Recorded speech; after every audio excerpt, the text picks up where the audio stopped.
जब धन नहीं रहा तो अब तो चोरी करने लगा धुंधकारी। एक दिन राजा के घर चोरी करके लाता है। वेश्याओं को मालूम पड़ा, वेश्याओं ने गहने पहने, बड़ी खुशी मनाई, लेकिन सोचा ये भेद खुल गया, ये तो मरेगा सो मरेगा, साथ में हमारी भी खींचातानी।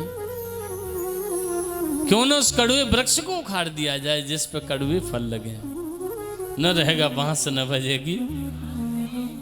क्या की लिया, पांचों ने उस धुंधकारी को फांसी पे लटका दिया।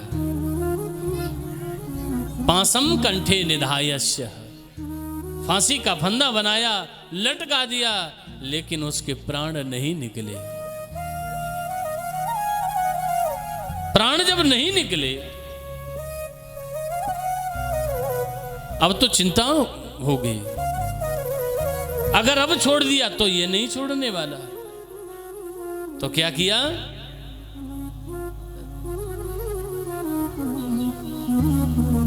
चारपाई पे कस लिया है और क्या किया, तप्त अंगार समूहास्य, दौड़ कर गई वेश्याएं और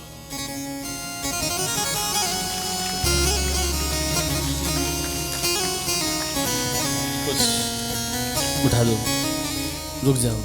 और ये श्रीमान उमेर सिंह जी भैया जी शेखुपुर वाले, जहाँ पहले थोड़ा ज़्यादा उठा दो, करीब 8 वर्ष हो गए होंगे दादा, है ना, 8-10 वर्ष पहले एक बार भागवत जी की सेवा कर चुके हैं। और इतने सालों बाद हमारे सोनू भैया के माध्यम से एक बार पुनः डॉक्टर साहब के यहाँ भागवत की कथा का मौका मिला है। व्यासपीठ की तरफ से बहुत बहुत शुभ आशीर्वाद। अच्छा नहीं लगो आपको तो ताली तो बजा ही सकते हैं। बोलो वृंदावन बिहारी लाल की जय हो। प्रेम से बोलो राधे राधे राधे राधे। भक्त लोग भाई बहुत बुलंद हैं। हाँ, दहकते हुए अंगारे लेकर आई हैं वेश्याएं और उसके मुंह को जब ढका, तड़प तड़प के उसके प्राण निकले। एक और बात कहूं, जो जितनी बुरी तरह मरता है दादा, वो उतनी ही बुरी गति को प्राप्त होता है। गोकर्ण जी को मालूम पड़ा, गोकर्ण जी ने गया जी में जाकर पिंडदान किया। क्यों साहब, एक बात बताइए, पिंडदान कहां करते हैं?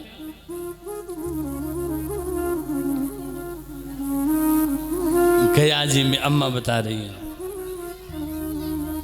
वो पिंडदान गया जी में न करके आपके जे जरारा में कर दिया जाए तो क्या लगेगा नहीं? या किसी नदी के किनारे कर दिया जाए? गया जी में ही क्यों करते हैं? विचार करने की बात है। पिंडदान हमेशा गया जी में ही होता है। इतने भक्त बैठे हैं, कोई गए हैं गया जी? कोई मैया गई है? कोई सीनी गई बने तो गांव में ही अच्छा लगे। कोई हमारे बुजुर्ग भैया गए गया जी? नहीं गए। देखो आप दुनिया में घूमिए,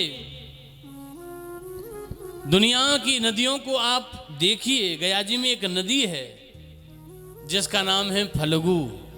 क्या नाम है? फल्गु नदी। दुनिया की नदियों को आप देखिए, पानी ऊपर बालू नीचे मिलेगी, लेकिन फल्गु नदी एक ऐसी है जिसमें बालू ऊपर और पानी नीचे है। सूखी हुई नदी है, जाकर आप दर्शन करिए। फल्गु नदी है, आप टहलते हुए निकल जाएंगे, भीगेंगे नहीं। पानी नीचे है, बालू ऊपर है, सूखी नहीं है। उसका स्तर ही ऐसा है। उसमें थोड़ी बालू हटाइए, पिंडदान करिए, पंडा लोग कराते हैं। फल्गु नदी में जाकर स्नान किया, पिंडदान किया। लेकिन फल्गु में ही पिंडदान क्यों करते हैं मालूम है? एक कथा आती है। गयासुर नाम का एक राक्षस था। इसने ब्रह्मा जी की बड़ी घोर आराधना की। ब्रह्मा जी प्रसन्न हुए, वरदान मांगो। तो गयासुर कहने लगा वरदान और मैं मांगू? मैं कोई भिखारी हूं सो वरदान मांगू? ब्रह्मा जी बोले अजीब भक्त है, पहले तपस्या करता है और फिर। गयासुर ने कहा आपको कुछ चाहिए तो आप ही मांग लो, मैं किसी से कम हूं क्या? ब्रह्मा जी ने कहा हाँ भैया कम तो नहीं है, ये तो दिख रहा है, बताओ क्या चाहते हो? ब्रह्मा जी बोले ऐसा करिए अपना शरीर हमें दे दे। इसने कहा तथास्तु। किनसे? ब्रह्मा जी से। ब्रह्मा जी ने क्या किया? इससे कहा तू लेट जा। इसके शरीर पर, इसके सीने पर कुंड बनवाया बहुत विशाल, और यज्ञ करना शुरू कर दिया। महीना, 2 महीना, साल, 2 साल, 10 साल, 50 साल, 100 साल तक यज्ञ किया है। ब्रह्मा जी ने सोचा यज्ञ चलेगा तो ये मर जाएगा, लेकिन आप जानते हैं शुभ कर्म से कभी कोई मरता नहीं है। 100 साल में तो साहब ये बहुत बलवान हो गया। जैसे ही पूर्णाहुति हुई यज्ञ की, वैसे ही ये खड़ा होने लगा। अब तो देवता लोग घबरा गए। नारायण भगवान की शरण में पहुंचे, मालिक अगर ये उठ गया तो हम सबको सुला देगा, जल्दी करो। भगवान नारायण दौड़ पड़े हैं। नारायण भगवान को जो देखा है सामने प्रकट हो गए। गयासुर से कहा हमने सुना है तू बहुत दानी है। इसने कहा महाराज बहुत दानी हूं, आपको कुछ चाहिए? बोले हाँ मांगने ही आए हैं। ऐसे ऐसे राक्षस हुए हैं कि भगवान को भी हाथ फैलाने पड़े हैं उनके सामने। नारायण भगवान बोले हम मांगने ही आए हैं। तो गयासुर कहने लगा मांगिए, क्या मांगना चाहते हैं? ठाकुर जी बोले हमारी इच्छा है, हम तेरे शरीर को ही मांगना चाहते हैं।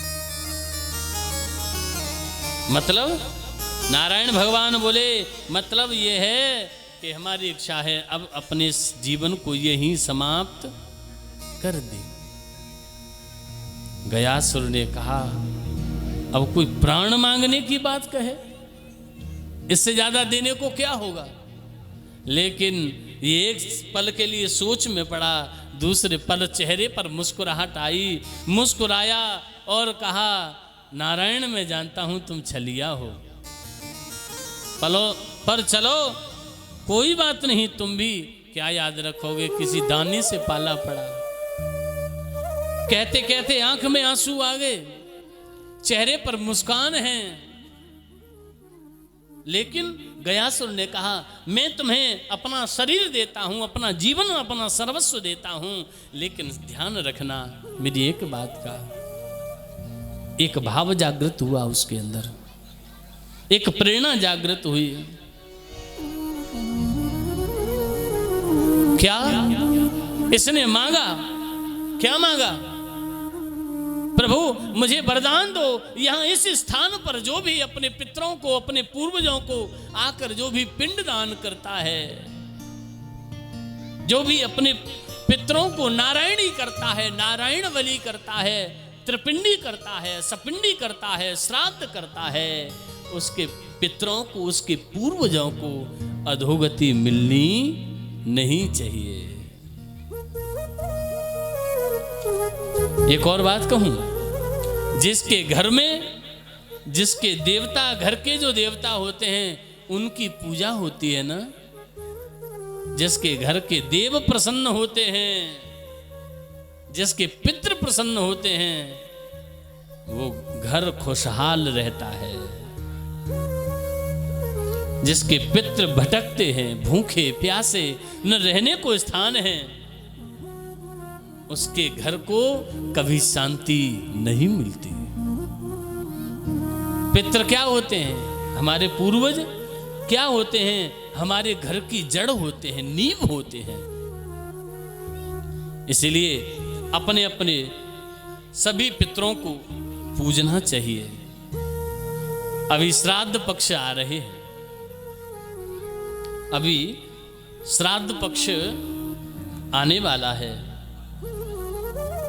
कनागत जिसको बोलते हैं। ये हमारा मौलिक अधिकार है। हम अपने पितरों को, हम अपने देवी देवताओं का जल दान करें, जल अर्पण करें, उनके नाम से किसी ब्राह्मण को भोजन कराएं, दान दक्षिणा दें। ये हमारा अधिकार है।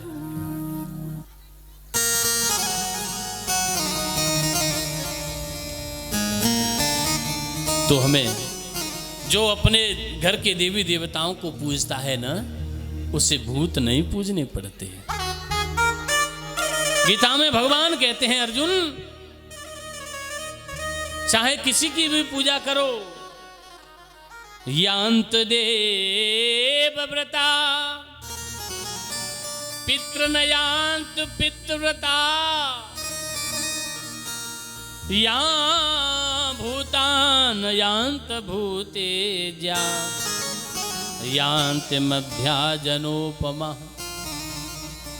जितनी भी गतियां हैं, जितनी भी पूजा हैं, सब मेरी ही है। जो जिस भाव में पूजता है, मैं उसको उसी भाव में प्राप्त होता हूं। क्यों साहब, कोई व्यवस्था बनाने वालों है? जखैया सो मालूम पड़ रहा है। थोड़ी भाई व्यवस्था बनवाओ।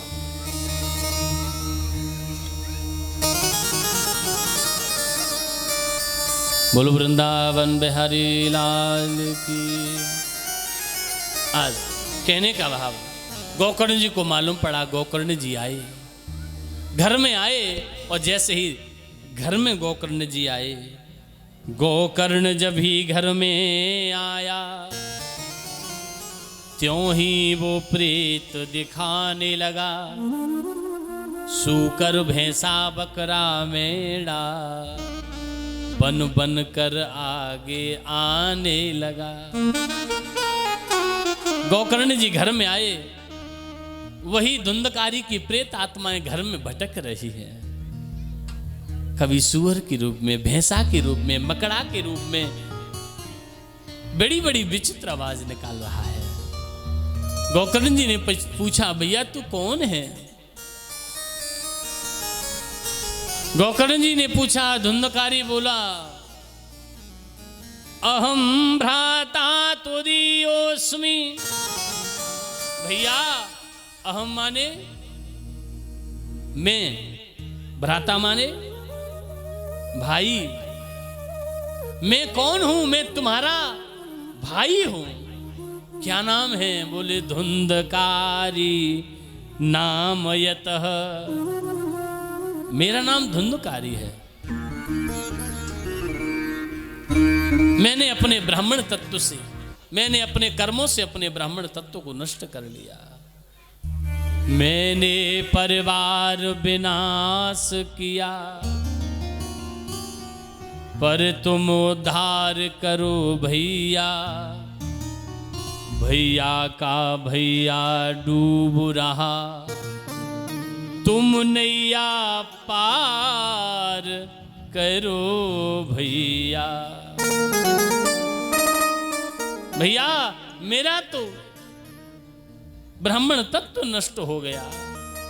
मैंने गलत संगत में पढ़कर अपने ब्राह्मणत्व को नष्ट कर लिया।